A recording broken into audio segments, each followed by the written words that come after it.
ಎಲ್ರಿಗೂ ನಮಸ್ಕಾರ. ನಮ್ಮ ನ್ಯೂಸ್ ಅಲರ್ಟ್ ಯೂಟ್ಯೂಬ್ ಚಾನಲ್ಗೆ ನಿಮಗೆ ಸ್ವಾಗತ. ನಾನು ಚಂದನ್. ನಾಳೆ ನಟ ದರ್ಶನ್ ರವರ ದಾಂಪತ್ಯ ಜೀವನಕ್ಕೆ 23ನೇ ವರ್ಷ. ನಿನ್ನೆ ಅವರ ಧರ್ಮಪತ್ನಿ ವಿಜಯಲಕ್ಷ್ಮಿ ಅವರು ಅವರ ಸೋಷಿಯಲ್ ಮೀಡಿಯಾ ಖಾತೆಗಳಲ್ಲಿ ನಟ ದರ್ಶನ್ ರವರ ಒಂದು ಹಳೆ ಫೋಟೋವನ್ನು ಹಾಕಿ ಅವ್ರದ್ದೇ ಆದಂಥ ಒಂದು ಸಿನಿಮಾದ ಒಂದು ಸಾಂಗ್ನ ಹಿನ್ನೆಲೆಯಾಗಿ ಹಾಕಿರ್ತಾರೆ. ಒಂದು ಬ್ರೋಕನ್ ಹಾರ್ಟ್ ಇಮೇಜ್ ಕೂಡ ಹಾಕಿರ್ತಾರೆ. ಸೊ ಅದು ಮಾಧ್ಯಮಗಳಲ್ಲಿ ಪ್ರಸಾರ ಆಗುತ್ತೆ. ನಟ ದರ್ಶನ್ರ ನೆನಪಿನಲ್ಲಿ ಕೊರಗ್ತಾ ಇದ್ದಾರೆ ವಿಜಯಲಕ್ಷ್ಮಿಯವರು. ಗಂಡನಿಂದ ದೂರ ಇದ್ದು ಈಗ ಈ ಥರ ಎಲ್ಲ ಸಂಕಟ ಪಡ್ತಾ ಇದ್ದಾರೆ. ನನಗೆ ಬೇಜಾರಾಗ್ತೈತಿ ಒಂದು ಟಾಪಿಕಲ್ಲಿ. ಈ ಥರ ಎಲ್ಲ ಆಯಿತು. ಅದಾದಮೇಲೆ ಕೆಲವೊಂದು ಸುದ್ದಿ ಮಾಧ್ಯಮಗಳು ಎಲ್ಲೋ ಎರಡು ಕಡೆ ನೋಡಿದ ನೆನಪು, ನಟ ದರ್ಶನ್ ಜೈಲಿನಲ್ಲಿ ಆತ್ಮಹತ್ಯೆಗೆ ಯತ್ನ ಅನ್ನೋಂಥ ಒಂದು ಸುದ್ದಿ ಕೇಳಿ ತೀರಾ ಬೇಸರ ಆಗೋಯ್ತು. ಯಾಕೆ ಈ ಥರ ಅಂದರೆ, ಆ ಸಂದರ್ಭಕ್ಕೆ ಅವತ್ತಿನ ದಿನ ಯಾವುದಾದ್ರೂ ಒಂದು ಒಳ್ಳೆ ಮೈಲೇಜ್ ಕೊಡುವಂಥ ಸ್ಟೋರಿ ಸಿಗಲಿಲ್ಲ ಅಂತಂದರೆ ಈ ರೀತಿ ಏನಾದರೂ ಒಂದು ಕ್ರಿಯೇಟ್ ಮಾಡಿದ್ರೆ ಜನ ನೋಡ್ತಾರೆ ಅನ್ನೋ ಹಂಬಲನೋ ಏನೋ ಗೊತ್ತಿಲ್ಲ. ನನಗಾಗಲಿ ನಿಮಗಾಗಲಿ ಸಹಜವಾಗಿ ಅನಿಸಿರುತ್ತೆ ಇದೆಲ್ಲ ಫೇಕ್, ಇದೆಲ್ಲ ಸುಳ್ಳು ಸುದ್ದಿ, ಯಾವ ಕಾರಣಕ್ಕೂ ಇಲ್ಲ. ಆ ರೀತಿ ಮನುಷ್ಯನೂ ಅಯ್ಯಪ್ಪ ಅಲ್ಲ, ಅಷ್ಟೊಂದು ಕುಗ್ಗೋಗೋದಕ್ಕೂ ಕೂಡ ಅನ್ನುವಂಥದ್ದು ಗೊತ್ತು ನಮಗೆ. ಮತ್ತು ಜೈಲಿನಲ್ಲೂ ಕೂಡ ತುಂಬ ಕಂಟ್ರೋಲ್ ಇದೆ. ಅವರ ಆ ಜೈಲಿನ ಕೋಣೆ ಸುತ್ತ ಒಬ್ಬರು PSI ಅಧಿಕಾರಿ ಇರ್ತಾರೆ, ಇಬ್ಬರು ಕಾನ್ಸ್ಟೇಬಲ್ಸ್ ಇರ್ತಾರೆ, CC ಕ್ಯಾಮ್ರಾ ಇರುತ್ತೆ. ಜೊತೆಗೆ ನಟ ದರ್ಶನ್ ಅವ್ರು ಒಬ್ಬರೇ ಇಲ್ಲ ಆ ಸೆಲ್ಲಲ್ಲಿ, ಇನ್ನೂ 4-5 ಜನ ಇದ್ದಾರೆ. ಅಂದರೆ ಈ ಕೇಸ್ನಲ್ಲಿ ಆರೋಪಿಗಳು ಅಂತ ಹೋಗಿರ್ತಕ್ಕಂಥವ್ರು ಅವರೆಲ್ಲ ಇದ್ದೂ ಈ ಇನ್ಸಿಡೆಂಟ್ ಆಗೋಯ್ತಾ? ಸರಿ, ಹೆಂಗೆ ಆತ್ಮಹತ್ಯೆಗೆ ಯತ್ನ ಮಾಡ್ಕೊಂಡಿರ್ಬೋದು ಅಂತ ನನಗೆ ನಾನೇ ಕ್ವಶನ್ ಮಾಡಿಕೊಂಡೆ. ಅದಾದಮೇಲೆ ಕಾರಾಗೃಹ DGP ಅಲೋಕ್ ಕುಮಾರ್ ಅವರು ಸ್ಪಷ್ಟನೆಯನ್ನು ಕೊಟ್ಟರು, ಇದೆಲ್ಲ ಫೇಕು, ಸುಳ್ಳು ಸುದ್ದಿ ಅಂತ. ಈ ಕಡೆ ಒಂದಷ್ಟು ಜನ ಫ್ಯಾನ್ಸ್ಗಳು ಪರಪ್ಪನಗರ ಕಾರಾಗೃಹ ಸುತ್ತಮುತ್ತ ಎಲ್ಲ ಓಡಾಡ್ತಿದ್ರು ಆತಂಕದಲ್ಲಿ, ಏನಾಗೋಯ್ತಪ್ಪ ಅನ್ನೋ ಥರ. ಸೊ ಜೈಲು ಅಧಿಕಾರಿಗಳು ಅದಕ್ಕೆ ಸಂಬಂಧಪಟ್ಟಂಗೆ ಸ್ಪಷ್ಟತೆಯನ್ನು ಕೊಟ್ಟರು, ಸ್ಪಷ್ಟನೆಯನ್ನು ಕೂಡ ಕೊಟ್ಟರು. ಇಲ್ಲ, ಇದೆಲ್ಲ ಸುಳ್ಳು ಸುದ್ದಿ, ನಾವು ಅದಕ್ಕೆ ಸಂಬಂಧಪಟ್ಟಂಗೆ ರಾತ್ರಿಯಿಂದನೂ ಕೂಡ ಅದೆಲ್ಲವನ್ನು ಕೂಡ ಪರಿಶೀಲನೆ ಮಾಡಿ ನೋಡಿದ್ರೆ ಯಾವುದೂ ಇಲ್ಲ, ಯಾವುದೋ ಗಾಳಿ ಸುದ್ದಿ ಆ ರೀತಿ ಪ್ರಸಾರ ಆಗಿದೆ ಅಂತ. ಅದು ಯಾವ ಮಾಧ್ಯಮ ಮಾಡ್ತೋ, ಯಾವ ಡಿಜಿಟಲ್ ಮಾಧ್ಯಮ ಮಾಡ್ತೋ ಗೊತ್ತಿಲ್ಲ, ಒಂದು ಸುದ್ದಿ ಎಷ್ಟು ಜನರ ಟೆನ್ಷನ್ ಕೊಡುತ್ತೆ, ಎಷ್ಟು ಜನರಿಗೆ ಕೆಲಸ ಕೊಡುತ್ತೆ ಅನ್ನೋಂಥದ್ದು ಕೂಡ ಸುದ್ದಿ ಮಾಡಿದವ್ರಿಗೆ ಅರಿವಿರಬೇಕಿತ್ತು. ಸೊ ಇದರ ನಡುವೆ ವಿಜಯಲಕ್ಷ್ಮಿಯವರು ನಾಳೆ ನಟ ದರ್ಶನ್ರನ್ನು ಭೇಟಿಯಾಗೋದಕ್ಕೆ ಹಂಬಲ ಪಡ್ತಾ ಇದ್ದಾರೆ. ಆ ಸಂದರ್ಭದಲ್ಲಿ ನಟ ದರ್ಶನ್ರವರು ಜೈಲು ಅಧಿಕಾರಿಗೆ ಮನವಿ ಪತ್ರವನ್ನು ಕೂಡ ಬರೆದಿದ್ರು, ಈ ರೀತಿ ಅವಕಾಶ ಮಾಡಿಕೊಡಿ ಅಂತ. ಇವರು ಕೂಡ ಈ ಕಡೆ ಮನವಿ ಪತ್ರವನ್ನು ಬರೆದಿದ್ರು, ನಟ ದರ್ಶನ್ರನ್ನ ಭೇಟಿ ಮಾಡೋದಕ್ಕೆ ಅನುಮತಿ ಕೊಡಿ, ಅವಕಾಶ ಮಾಡಿಕೊಡಿ ಅಂತ. ಈ ಹಿಂದೆ ನಟ ದರ್ಶನ್ರನ್ನವರು ವಾರಕ್ಕೆ 1 ಸಲನೋ ಅಥವಾ 2 ಸಲನೋ ಭೇಟಿ ಮಾಡೋದಕ್ಕೆ ಹೋದಾಗ ದೂರದಲ್ಲಿ ನಿಂತು ಮಾತಾಡ್ಕೊಂಡು ಬರುವಂತಹ ಪ್ರಕ್ರಿಯೆ ಇತ್ತು. ಆದರೆ ನಾಳೆ ಸ್ವಲ್ಪ ಭಿನ್ನತೆ ಇದೆ. ಯಾವ ರೀತಿ ಅಂತಂದರೆ, ಇಷ್ಟು ದಿನ ಹೋದಾಗ ಹೇಗೆ ಅಂತಂದರೆ, ನಟ ದರ್ಶನ್ರವರು ಒಂದು ಸೆಲ್ನಲ್ಲಿ ಇರ್ತಿದ್ರು, ಅಂದರೆ ಒಂದು ಕೋಣೆಯಲ್ಲಿ. ಆ ಕೋಣೆ ಎಂಡ್ ಆಗೋ ಮೂಮೆಂಟಲ್ಲಿ ಒಂದು ಗ್ಲಾಸ್, ನನ್ನ ಫ್ರೆಂಡ್ ಒಬ್ಬರು ಅಡ್ವೊಕೇಟ್ ಹತ್ರ ಈಗ ಮಾತಾಡಿ ತಿಳ್ಕೊಂಡಾಗ ನನಗೂ ಕೂಡ ಗೊತ್ತಾಗಿದ್ದು, ಆ ಗ್ಲಾಸಿಂದ ಮುಂಭಾಗದಲ್ಲಿ ಕಿಟಕಿಯ ಸರಳುಗಳು, ಕಂಬಿ ಅಂತ ಹೇಳ್ತೀವಲ್ಲ ನಾವು, ಅದು ಬರುವಂಥದ್ದು. ಈ ಭಾಗದಲ್ಲೂ ಕೂಡ ಸೇಮ್ ಅದೇ ರೀತಿ ಗ್ಲಾಸ್ ಅಂತೆ. ಆ ಕಡೆ ಲ್ಯಾಂಡ್ಲೈನ್, ಈ ಕಡೆ ಲ್ಯಾಂಡ್ಲೈನ್. ಸೊ ಯಾರಾದರೂ ವಿಸಿಟರ್ಸ್ ಅವರನ್ನು ಮಾತಾಡ್ಸೋದಕ್ಕೆ ಹೋದ್ರು ಅಂತಂದರೆ ಹೋಗಿ ಕೈ ಕೊಡುವಂಥದ್ದು, ಶೇಕ್ ಹ್ಯಾಂಡ್ ಕೊಡುವಂಥದ್ದು, ಅಥವಾ ಮಾತಾಡಿ ಅವರನ್ನು ಅಯ್ಯೋ ಎಷ್ಟು ದಿನ ಆಯಿತು ಮಿಸ್ ಮಾಡ್ಕೊಂಡು, ಆ ರೀತಿ ಯಾವುದೂ ಇಲ್ಲ, ಅಲ್ಲಿ ತೋರಿಸ್ಕೊಳ್ಳೋದಕ್ಕೆ ಆಗೋದು ಇಲ್ಲ. ಬದಲಿಗೆ ಇಲ್ಲಿ ನಿಂತ್ಕೊಂಡು ಅವರು ನೋಡಬಹುದು, ಮುಖಾಮುಖಿಯಾಗಿ ಮಾತಾಡೋ ಬದಲು ಫೋನ್ನಲ್ಲಿ ಮಾತಾಡಿಕೊಂಡು ಒಂದು 3-4 ನಿಮಿಷ, ಒಂದು 5 ನಿಮಿಷ ಸಮಯವನ್ನು ಕಳೆದು ಬರಬೇಕಾಗಿತ್ತು. ಬಟ್ ನಾಳೆ ಸ್ವಲ್ಪ ಇವರು ರಿಕ್ವೆಸ್ಟ್ ಮಾಡಿಕೊಂಡು ಮನವಿ ಮೇರೆಗೆ ಈ ರೀತಿ 23ನೇ ವಾರ್ಷಿಕೋತ್ಸವ ಇದೆ ನಮ್ಮದು ವಿವಾಹದ್ದು ಅಂತ ಹೇಳಿರೋದ್ರಿಂದ ಅಧಿಕಾರಿಗಳು ಇವ್ರ ಮನವಿಯನ್ನು ಸ್ವೀಕರಿಸಿ ಓಕೆ ಆಯಿತು ಅಂತ 30 ನಿಮಿಷಗಳ ಕಾಲ ಸಮಯಾವಕಾಶವನ್ನು ಕೊಟ್ಟಿದ್ದಾರೆ ಅವ್ರಿಗೆ. ಆ ಸಮಯಾವಕಾಶದ ಜೊತೆಗೆ ವಿಜಯಲಕ್ಷ್ಮಿಯವರು ಹಾಗೆಯೇ ಅವರ ಪುತ್ರ ವಿನೀಶ್ ಅವರು ಸೇರಿದಂತೆ ಒಟ್ಟು 5 ಜನರಿಗೆ ಈಗ ಅವಕಾಶ ಇದೆ ನಾಳೆ ಪರಪ್ಪನಗರ ಜೈಲಿಗೆ ಹೋಗಿ ದರ್ಶನ್ರನ್ನ ಭೇಟಿ ಮಾಡ್ಕೊಂಡು ಬರೋದಕ್ಕೆ. ಭಿನ್ನತೆ ಏನಿದೆ ಅಂತಂದರೆ, ಇಷ್ಟು ದಿನ ಈ ರೀತಿ ಪ್ರಕ್ರಿಯೆ ಇತ್ತು, ಆ ಕಡೆ ಈ ಕಡೆ ನಿಂತ್ಕೊಂಡು ಲ್ಯಾಂಡ್ಲೈನಲ್ಲಿ ಮಾತಾಡಬೇಕಿತ್ತು. ಬಟ್ ನಾಳೆ ಸಪ್ರೇಟಾಗಿ ಇವರು ಒಂದು ಕೋಣೆಯಲ್ಲಿ, ಬಹುಶಃ ಅಧಿಕಾರಿಗಳು ಇರ್ತಾರೆ ಅಂತ ಅನಿಸುತ್ತೆ ಸುತ್ತಮುತ್ತ, ಇಲ್ಲ ಪ್ರೈವೇಸಿಗೆ ಏನು ಮಾತಾಡ್ಬೋದು, ಏನಾಗಬಹುದು, ಪ್ಲ್ಯಾನ್ B ಏನಿರುತ್ತೆ ಇವ್ರ ಹತ್ರ ಅನ್ನೋ ಥರ ಒಂದು ಆತಂಕ ಇರುತ್ತಲ್ಲ ಜೈಲಿನಲ್ಲಿ ಇದ್ದಂಥವರ ಕಣ್ಣಿಟ್ಟಿರೋರಿಗೆ. ಸೊ ಅದು ನನಗೆ ಗೊತ್ತಿಲ್ಲ ಒಳಗಡೆ ಯಾವ ರೀತಿ ಅಂತ. ಬಟ್ ಕೂತು ಮಾತಾಡೋದಕ್ಕೆ ನಾಳೆ ಅನುವು ಇದೆ, ಅವಕಾಶ ಮಾಡಿಕೊಟ್ಟಿದ್ದಾರೆ. ಹಾಗಾಗಿ 5 ಜನರಿಗೆ ನಾಳೆ ಅವಕಾಶ ಇದೆ. ಸೊ ಅವರಿಗೆ ವಿವಾಹ ವಾರ್ಷಿಕೋತ್ಸವದ ಶುಭಾಶಯಗಳು. ಆಸ್ ಎ ಒಬ್ಬ ಅಭಿಮಾನಿಯಾಗಿ ಈ ಒಂದು ಸಿಚುವೇಶನನ್ನು ನಿಜಕ್ಕೂ ಅರಗಿಸ್ಕೊಳ್ಳೋದಕ್ಕೆ ಆಗ್ತಿಲ್ಲ. ಬಟ್ ತಪ್ಪು ತಪ್ಪೆ. ನಡೆಯೋ ಮನುಷ್ಯ ಎಡುವಂಥ ಸಹಜ, ಬಟ್ ಎಡುವುದ ಮೇಲೆ ಅದನ್ನು ಸರಿಪಡಿಸ್ಕೋಬೇಕಾಗುತ್ತೆ.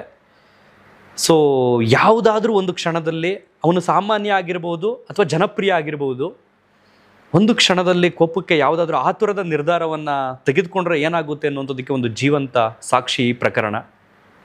ಅವ್ರದ್ದು ತಪ್ಪಿದೆಯೋ ಇಲ್ವೋ, ನೇರ ಬಾಗಿನೋ ಅಥವಾ ಹಿಂಭಾಗದಲ್ಲಿ ಬಾಗಿನೋ, ಅದು ತನಿಖೆ ನಡೀತಾ ಇದೆಯಲ್ಲ, ಈಗ ವಿಚಾರಣೆ ನಡೀತಾ ಇದೆಯಲ್ಲ, ಅದಾದಮೇಲೆ ಗೊತ್ತಾಗುತ್ತೆ. ಅಲ್ಲಿ ತನಕ ಜಡ್ಜ್ಮೆಂಟಿಗೆ ನಾವು ಬರೋದಕ್ಕಾಗಲ್ಲ.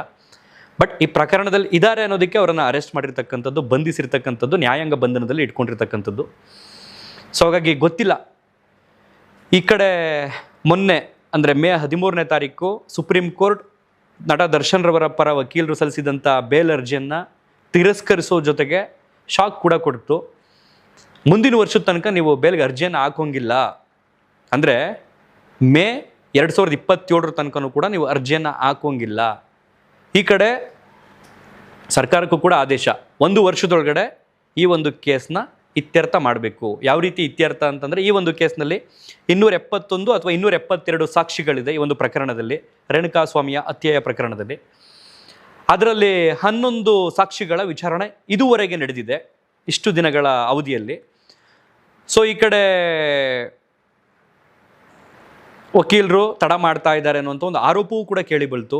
ಯಾಕೆ ಡಿಲೇ ಮಾಡ್ತಿದ್ದಾರೆ ಅಂತಂದರೆ, ಹಿಂಗೆ ಮಾಡ್ಕೊಂಡು ಹೋಗೋಣ ಅನ್ನೋ ಕಾರಣಕ್ಕೂ ಮಾಡ್ತಿದ್ದಾರೆ ಅನ್ನುವಂಥದ್ದು.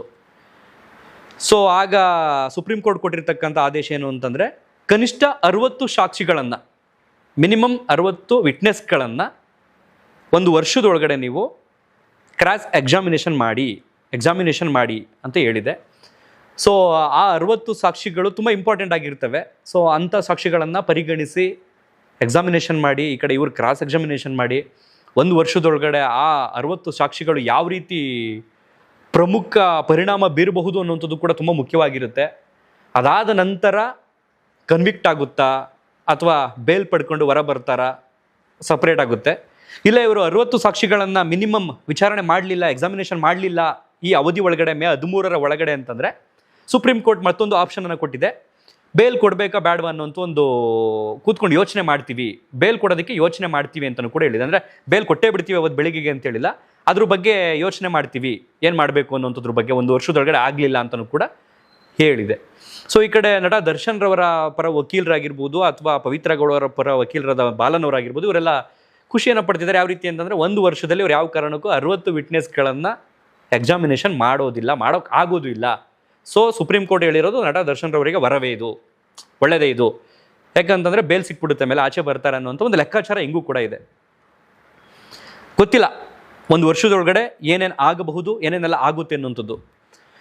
ಅನಾರೋಗ್ಯದ ನಿಮಿತ್ತ ಅಂತ ಅಂದ್ಕೊಂಡು ನಿಯಮಿತ ಜಾಮೀನವ್ರಿಗೆ ಒಂದಷ್ಟು ಬೇಲ್ ಸಿಕ್ಕಿತ್ತು ಅವ್ರಿಗೆ ಫಸ್ಟು. ಅದಾದಮೇಲೆ ನಿಯಮಿತ ಜಾಮೀನು ಸಿಕ್ಕಿದ್ದು, ಕಂಪ್ಲೀಟಾಗಿ ರೆಗ್ಯುಲರ್ ಬೇಲ್ ಸಿಕ್ಕಿದ್ದು.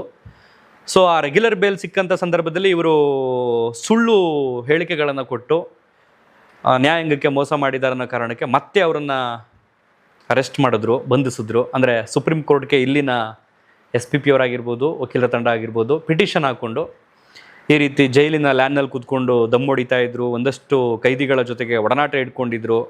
ಸೊ ಈ ರೀತಿ ಆಗಿತ್ತು. ಸೊ ಅವ್ರನ್ನ ಬಳ್ಳಾರಿ ಜೈಲಿಗೆ ಶಿಫ್ಟ್ ಮಾಡಲಾಗಿತ್ತು. ಅಲ್ಲಿ ಅವರಿಗೆ ಪ್ಯಾರಾಲಿಸಿಸ್ ಆಗಿಬಿಡುತ್ತೆ ಅನ್ನೋ ಕಾರಣಕ್ಕೆ ಬೇಲ್ ಸಿಕ್ಕಿತ್ತು ಅವ್ರಿಗೆ ಅನಾರೋಗ್ಯದ ನಿಮಿತ್ತ.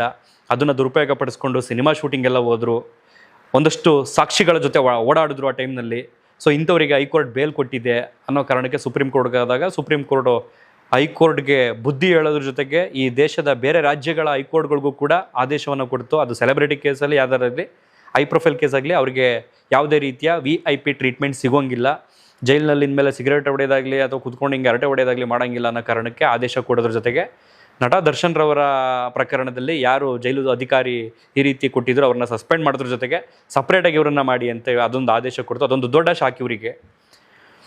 ಸೊ ನಾಳೆ ನಿಮ್ಗೆ ಅನಿಸುತ್ತೆ ನಟ ದರ್ಶನ್ ರವರು ಯಾವ ರೀತಿ ಇದ್ದಾರೋ ಅಲ್ಲಿ ಒಳಗಡೆ ಯಾವ ರೀತಿ ಇರಬಹುದು ಅಂತ. ಒಂದಷ್ಟು ಜನರ ಸಂಪರ್ಕದಲ್ಲಿ ತಿಳ್ಕೊಂಡ ಪ್ರಕಾರ ಈ ಸಿನಿಮಾಗಳೆಲ್ಲ ತೋರಿಸಿದ ತಕ್ಷಣ ಜೈಲಲ್ಲಿ ಇದ್ದಾರೆ ಅಂತ ತಕ್ಷಣ ಅವ್ರಿಗೆ ಏನು ಕೆಲಸ ಮಾಡೋಗೋ, ಗುದ್ಲಿ ಹಿಡ್ಕೊಂಡು ಆರೆ ಹಿಡ್ಕೊಂಡು ಹೋಗೋ ಅಂತ ಏನಿಲ್ಲ. ಸೊ ಇವರು ನಾರ್ಮಲ್ ಆಗಿ ಒಂದು ಕ್ವಾರಂಟೈನ್ ಸೆಲ್ಲಲ್ಲಿ ಇದ್ದಾರೆ. ಅಂದರೆ ಕೋವಿಡ್ ಬಂದಂಥ ಸಂದರ್ಭದಲ್ಲಿ ಒಂದು ಕ್ವಾರಂಟೈನ್ ಜೈಲ್ ರೂಮ್ ಇತ್ತು. ಸೊ ಆ ರೂಮ್ನಲ್ಲಿ ಇವರನ್ನು ಇರಿಸಿದ್ದಾರೆ ಈಗ ಪ್ರೆಸೆಂಟ್ ಇಷ್ಟು ಜನರನ್ನು. ಸೊ ಅವರು ಮನವಿಯನ್ನು ಮಾಡಿಕೊಂಡ್ರು, ಕೋವಿಡ್ ಟೈಮ್ನಲ್ಲಿ ಇದ್ದಂಥ ಕ್ವಾರಂಟೈನ್ಗೆ ನಮ್ಮನ್ನ ಯಾಕೆ ಹಾಕಿದ್ದಾರೆ ಅಂತ. ಸೊ ಆ ಸೆಲ್ನ ಒಂದು 100 ಮೀಟರ್ ಜಾಗದಲ್ಲಿ ಇವರಿಗೆ ಓಡಾಡೋದಕ್ಕೆ ಅವಕಾಶ ಇದೆ ಅಂತೆ. ಸೊ ಆ 100 ಮೀಟರ್ ಜಾಗದಲ್ಲಿ ಇರ್ತಕ್ಕಂಥ ಹುಲ್ಲು ಇವರು ಓಡಾಡಿರೋ ಇದಕ್ಕೆ ಒಣಗೋಗಿದೆ ಅಂತ ಅಂದರೆ ಅಷ್ಟೇ ಜಾಗ ಇರೋದು ಊರಿಗೆ. ಮುಂಚೆ ಆ ಜೈಲಿನ ಲ್ಯಾನ್ನಲ್ಲಿ ಓಡಾಡೋದಕ್ಕೆ ಅವಕಾಶ ಇತ್ತು, ಕುತ್ಕೊಳ್ಳೋದಕ್ಕೆ ಅವಕಾಶ ಇತ್ತು, ಮಾತಾಡೋದಕ್ಕೆ ಅವಕಾಶ ಇತ್ತು. ಬಟ್ ಯಾವಾಗ ಆ ಸಿಗರೇಟ್ ಫೋಟೋ ಆಗಿರ್ಬೋದು, ಈ ರೀತಿ ಒಂದಷ್ಟು ಜನ ಜೈಲಿನಲ್ಲಿ ಇರ್ತಕ್ಕಂಥವ್ರ ಜೊತೆ ಸಂಪರ್ಕ ಇಟ್ಕೊಂಡಿದ್ದಾರೆ ಅನ್ನೋದು ಗೊತ್ತಾಯಿತು. ಸೊ ಸುಪ್ರೀಂ ಕೋರ್ಟ್ ಯಾವಾಗ ಆದೇಶ ಕೊಡ್ತು, ಸೊ ಜೈಲು ಸಿಬ್ಬಂದಿ ಕೂಡ ತುಂಬ ಸ್ಟ್ರಿಕ್ಟಾಗಿ ಇವರನ್ನ ಕಣ್ಣಲ್ಲಿ ಕಣ್ಣಿಟ್ಟು ನೋಡ್ಕೊಳ್ತಿದ್ದಾರೆ. ಹಾಗಾಗಿ ಒಂದು 100 ಮೀಟರ್ ಅವಕಾಶ ಇದೆ ಅಂತ ಓಡಾಡೋದಕ್ಕೆ. ಸೊ ಬೆಳಗ್ಗೆ 10 ಗಂಟೆಗೆ ಇವರನ್ನು ಅಲ್ಲಿಂದ ಸೆಲ್ಲಿಂದ ಬಿಟ್ಟು ಓಡಾಡೋದಕ್ಕೆ ಬಿಟ್ಟರೆ ಮಧ್ಯಾಹ್ನ 1 ಗಂಟೆ ಒಳಗಡೆ ಮತ್ತೆ ಹೋಗಬೇಕು. ಮತ್ತೆ ಸಾಯಂಕಾಲ 3 ಗಂಟೆಗೆ ಅವ್ರನ್ನ ಆಚೆ ಬಿಟ್ಟರೆ ಮತ್ತೆ 6 ಗಂಟೆ ಒಳಗಡೆ ಮತ್ತೆ ಸೆಲ್ ಒಳಗೆ ಹೋಗಬೇಕು. ಸೊ ಈ ರೀತಿ ಇರ್ತಕ್ಕಂಥದ್ದು. ಸೊ ಇನ್ನು ನಾಳೆ ವಿಜಯಲಕ್ಷ್ಮಿ ಅವರು ಈ ಕಡೆಯಿಂದ ಏನಾದ್ರು ನಾವು ಅಂದ್ಕೊಳ್ತೀವಲ್ಲ, ನಾಳೆ ಆನಿವರ್ಸರಿ ಅಂತಂದರೆ ಅವ್ರು ಏನೋ ತೊಗೊಂಡು ಹೋಗ್ಬೋದು, ಅವ್ರಿಗೆ ಊಟ ತೊಗೊಂಡು ಹೋಗ್ಬೋದು ನಾಳೆ ಅಲ್ವಾ, ಅರ್ಧ ಗಂಟೆ ಸಮಯ ಇರುತ್ತೆ. ನೋ, ಆ ಥರ ಅವಕಾಶ ಇಲ್ವಂತೆ. ಬದಲಿಗೆ ಡ್ರೈ ಫ್ರೂಟ್ಸ್ ಏನಾದ್ರು ತೊಗೊಂಡವ್ರೆ ತೊಗೊಂಡು ಹೋಗ್ಬೋದಂತೆ. ಇಲ್ಲ ಅಂತಂದರೆ ಆ್ಯಪಲ್, ಇಲ್ಲ ಅಂತಂದರೆ ಸೀಬೆಹಣ್ಣು. ನಾನು ಆರೆಂಜ್ ತೊಗೊಳಕ್ಕಾಗಲ್ಲ ಅಂತಂದೆ. ಆರೆಂಜ್ ತೊಗೊಂಡೋದ್ರೆ ಅದೇನೇನೋ ಒಣಗಿಸ್ಬಿಟ್ಟು ಅದನ್ನು ಡ್ರಿಂಕ್ಸ್ ಮಾಡ್ಕೊಳ್ಳೋಂಥ ಸಾಧ್ಯತೆಯೂ ಇರುತ್ತೆ. ಹಾಗಾಗಿ ಅದೆಲ್ಲ ತೊಗೊಂಡೋಗಿ ಕೊಡಲ್ಲ. ಅಂದರೆ ಸಾಮಾನ್ಯವಾಗಿ ಜೈಲಿನಲ್ಲಿ ಇರ್ತಕ್ಕಂಥ ರೂಲ್ಸು. ಸೊ ಈ ರೀತಿ ಆಗ್ಬೋದು, ತೊಗೊಂಡು ಹೋಗ್ಬೋದು ಅನ್ನೋಂಥದ್ದನ್ನು ಯಾರೋ ಹೇಳ್ತಿದ್ರು ಈಗ ಜಸ್ಟ್ ಮಾತಾಡ್ತಾ ಇದ್ದಾಗ. ಸೊ ಕೆಲವರು ಅಭಿಮಾನಿಗಳಿಗೆ ಇರುತ್ತಲ್ಲ, ಏನಾಗ್ಬೋದು ನಾಳೆ ಹೋಗಿ ಎಷ್ಟೊತ್ತು ಮಾತಾಡ್ಬೋದು, ಇವ್ರನ್ನ ಹತ್ರದಿಂದ ಕುತ್ಕೊಂಡು ಮಾತಾಡ್ತಾರೆ ತುಂಬ ದಿನಗಳ ನಂತರ. ಕೆಲವ್ರಿಗೆ ಅಭಿಮಾನ ಇರುತ್ತೆ, ಪ್ರೀತಿ ಇರುತ್ತೆ, ನಾವು ಅದನ್ನು ತಪ್ಪು ಅಂತ ಹೇಳೋಕ್ಕಾಗಲ್ಲ. ಇನ್ನು ಕೆಲವರು ಅದನ್ನು ಟೀಕಿಸ್ಬೋದು, ಇನ್ನು ಕೆಲವರು ಅದನ್ನು ಒಂಥರ ಸಂಭ್ರಮಿಸ್ಬೋದು, ಗೊತ್ತಿಲ್ಲ. ಕಷ್ಟ ಅನ್ನುವಂಥದ್ದು ಮನುಷ್ಯಂಗೆ ಬರದೆ ಮರಕ್ಕಂತೂ ಬರಲ್ಲ. ಬಟ್ ಸಮಯ ಸಂದರ್ಭ ನಾವು ಎಡವಿರ್ತೀವಿ, ಅದನ್ನು ಸರಿಪಡಿಸ್ಕೊಂಡು ಹೋಗಬೇಕಾಗುತ್ತೆ ಅಂತ ಹೇಳ್ತಾ ಈ ಒಂದು ವಿಡಿಯೋವನ್ನು ಮುಗಿಸ್ತೀನಿ. ಜೊತೆಗೆ ಹೈಕೋರ್ಟ್ನ ಏಕಸದಸ್ಯ ಪೀಠವು ಕೂಡ ಇತ್ತೀಚೆಗಷ್ಟೇ ಆದೇಶವನ್ನು ಹೊರಡಿಸಿತ್ತು. ನ್ಯಾಯಮೂರ್ತಿಗಳಾದಂಥ ಸಚಿನ್ ಶಂಕರ್ ಮಗದುಮ್ ಅವರು ಆದೇಶವನ್ನು ಹೊರಡಿಸಿದ್ರು. ಅಂದರೆ ದರ್ಶನ್ ರವರ ವಿರುದ್ಧ ವಿದ್ಯುನ್ಮಾನ ಮಾಧ್ಯಮಗಳು, ಅದರಲ್ಲಿ ಎಸ್ಪೆಷಲಿ ಸುದ್ದಿ ಮಾಡಬಾರ್ದು ಅಂತ. ಸೊ ಹಂಗೂ ಕೂಡ ಸುದ್ದಿಯನ್ನು ಮಾಡಿದ್ರಿಂದ ಈಗ ಆರ್ಡರ್ ಕೂಡ ಆಗಿದೆ, ಜಡ್ಜ್ಮೆಂಟ್ ಕೂಡ ಬಂದಿದೆ. ಸೊ ಒಂದಷ್ಟು ಮಾಧ್ಯಮಗಳ ವಿರುದ್ಧ ಈಗ ಸುಪ್ರೀಂ ಕೋರ್ಟ್ಗೂ, ಇದು ಕೇಂದ್ರ ಸರ್ಕಾರಕ್ಕೂ ಕೂಡ ಆದೇಶ ಹೋಗಿದೆ. ಸೊ ಇಂಥದ್ದನ್ನು ಲೈಸೆನ್ಸ್ ಕ್ಯಾನ್ಸಲ್ ಮಾಡಿ ಅನ್ನೋ ಥರ. ಸೊ ಅದು ಯಾರ್ಯಾರ್ದು ಹೋಗಿದೆ, ಏನೇನಾಗಿದೆ ಅನ್ನೋಂಥದ್ದು ಗೊತ್ತಿಲ್ಲ. ಬಟ್ ಅಷ್ಟಿದ್ರೂ ಕೂಡ ಮಾಧ್ಯಮಗಳು ದರ್ಶನ್ ರವರ ವಿರುದ್ಧ ಸುದ್ದಿ ಮಾಡ್ತೇವೆ ಅಂತಂದರೆ ಅದೆಷ್ಟು ಪ್ರೀತಿ ಇರಬೇಕು, ಅಥವಾ ನ್ಯಾಯಾಂಗದ ಬಗ್ಗೆ ಅದೆಷ್ಟು ಅಗೌರವ ಇರಬೇಕು ಅನ್ನೋಂಥದ್ದು ಗೊತ್ತಿಲ್ಲ. ಕಾದು ನೋಡೋಣ ಅಂತ ಹೇಳ್ತಾ ಈ ಒಂದು ವಿಡಿಯೋನ ಇಲ್ಲಿಗೆ ಮುಗಿಸ್ತಾ ಇದ್ದೀನಿ. ಬಹುಶಃ ಇನ್ನೊಂದಷ್ಟು ವಿಚಾರಗಳನ್ನ ಹೇಳ್ಬೇಕು ಅಂತ ಅಂದ್ಕೊಂಡೆ, ಮರ್ತೆ ಅಂತ ಅನಿಸುತ್ತೆ. ಸೊ ಹಾಗಾಗಿ ಮುಂದಿನ ವಿಡಿಯೋದಲ್ಲಿ ಸಿಗೋಣ. ನನಗಂತೂ ಅವರನ್ನು ವಿಂಟೇಜ್ ದರ್ಶನ್ ರವರಾಗಿ ಮತ್ತೆ ನೋಡಬೇಕು ಅನ್ನುವಂಥ ಬಯಕೆ ಆಗಿದೆ. ಈ ಒಂದು ಪ್ರಕರಣದಿಂದ ಆಲ್ರೆಡಿ ನನ್ನ ಪ್ರಕಾರ 1.5 ವರ್ಷದಷ್ಟು ಶಿಕ್ಷೆನ ಅನುಭವಿಸಿದ್ದಾರೆ. 2024 ಮೇ ತಿಂಗಳಲ್ಲೋ ಅಥವಾ ಜೂನ್ ತಿಂಗಳಲ್ಲೋ ಆಗಿದ್ದ ಇನ್ಸಿಡೆಂಟ್ ಇದು, ಸತ್ವ ಅಪಾರ್ಟ್ಮೆಂಟ್ ಹತ್ರ ಶವ ಸಿಕ್ಕಿದ್ದಂಗೆ. ಆ್ಯಂಡ್ ಇನ್ನೊಂದು ಹೇಳೋದು ಮರ್ತೆ ನಾನು, ಸುಪ್ರೀಂ ಕೋರ್ಟ್ ಇದರ ಜೊತೆಗೆ ಸ್ಪೆಷಲ್ ಕೋರ್ಟನ್ನು ಕೊಟ್ಟವರಿಗೆ ಪ್ರತಿದಿನವೂ ಕೂಡ ವಿಚಾರಣೆ ನಡೆಸೋದಕ್ಕೆ ಕೂಡ ಅವಕಾಶ ಮಾಡಿಕೊಟ್ಟಿದೆ. ಅದು ಸದ್ಯದಲ್ಲೇ ಅದು ಜಾರಿಗೆ ಬರುತ್ತದು. ನಟ ದರ್ಶನ್ ರವರ ಕೇಸ್ನಲ್ಲಿ ಪ್ರತಿದಿನವೂ ಕೂಡ ಟ್ರಯಲ್ ನಡಿಬೇಕು, ಪ್ರತಿದಿನವೂ ಕೂಡ ಎಕ್ಸಾಮಿನೇಷನ್ ನಡಿಬೇಕು. ವಾರಕ್ಕೊಂದ್ಸಲ 15 ದಿನಕ್ಕೊಂದ್ಸಲ ನಡೀತಿದ್ದ ಆ ಥರ ಅಲ್ಲ. ಇವತ್ತು ಕೂಡ ಈ ಪ್ರಕರಣಕ್ಕೆ ಸಂಬಂಧಪಟ್ಟಂತೆ ಈ ಸ್ಪಾಟ್ ಮಹಜರು ಮಾಡೋಕೆ ಹೋಗ್ತಾರಲ್ಲ, ಪಂಚ್ ಸಾಕ್ಷಿ ಅಂತ ಹೇಳ್ತಾರಲ್ಲ, ಅದರಲ್ಲಿ 2ನೇ ವ್ಯಕ್ತಿದು ಕೂಡ ಇವತ್ತು ಕ್ರಾಸ್ ಎಕ್ಸಾಮಿನೇಷನ್ ನಡೀತಾ ಇತ್ತು. ಎಕ್ಸಾಮಿನೇಷನ್ನು SP ಅವ್ರ ಕಡೆಯಿಂದ, ಅಂದರೆ ಅವ್ರ ಪರ ವಕೀಲರ ಕಡೆಯಿಂದ. ಸೊ ಹಾಗಾಗಿ ನಟ ದರ್ಶನ್ ರವರು ವಿಡಿಯೋ ಕಾನ್ಫರೆನ್ಸ್ ಮೂಲಕ ಅಲ್ಲೂ ಕೂಡ ಕಾಣಿಸ್ಕೊಂಡಿದ್ರಂತೆ ಇವತ್ತು. ಸೊ ಹಾಗಾಗಿ ಆತ್ಮಹತ್ಯೆ ಅದು ಇದು ಯಾವುದೇ ರೀತಿಯ ಸುಳ್ಳು ಸುದ್ದಿಗಳನ್ನ ನಂಬಲೇಬಾರ್ದು ಅಂತ ಅನ್ನಿಸ್ತು. ಯಾಕೆಂದರೆ ವಿಡಿಯೋ ಕಾನ್ಫರೆನ್ಸ್ ಮೂಲಕ ಹಾಜರಾಗಿದ್ದರು ಅಂತಂದಮೇಲೆ ಮುಗಿದೋಯ್ತು. ಈ ಕಡೆ ಜೈಲು ಅಧಿಕಾರಿಗಳು ಕೂಡ ಅದಕ್ಕೆ ಸಂಬಂಧಪಟ್ಟಂತೆ ಸ್ಪಷ್ಟತೆಯನ್ನು ಕೊಟ್ಟರು. ಸೊ ಹಾಗಾಗಿ ಎಲ್ಲೋ ಬರುವಂಥ ಸುದ್ದಿಯನ್ನು ನಂಬಬೇಡಿ ಅಂತ ಕೇಳ್ಕೊಳ್ತಾ ಈ ಒಂದು ವಿಡಿಯೋನಲ್ಲಿ ಮುಗಿಸ್ತಾ ಇದ್ದೀನಿ. ತಪ್ಪು ಮಾಡೋದು ಸಹಜ, ತಿದ್ದಿ ನಡೆಯೋನು ಮನುಜ. ಆದಷ್ಟು ಬೇಗ ಅವರು ಆಚೆ ಬರಲಿ, ಬದಲಾಗಿ ವಿಂಟೇಜ್ ದರ್ಶನ್ ರವರಾಗಿ ನಮ್ಮ ಮುಂದೆ ಇರಲಿ, ನಮ್ಮ ನಡುವೆ ಇರಲಿ ಅಂತ ಕೇಳ್ಕೊಳ್ತಾ ಇದ್ದೀನಿ. ಆ್ಯಂಡ್ ಎಸ್ಪೆಷಲಿ ಲಾಸ್ಟ್ ಒಂದು ಮೆನ್ಷನ್ ಮಾಡಲೇಬೇಕು.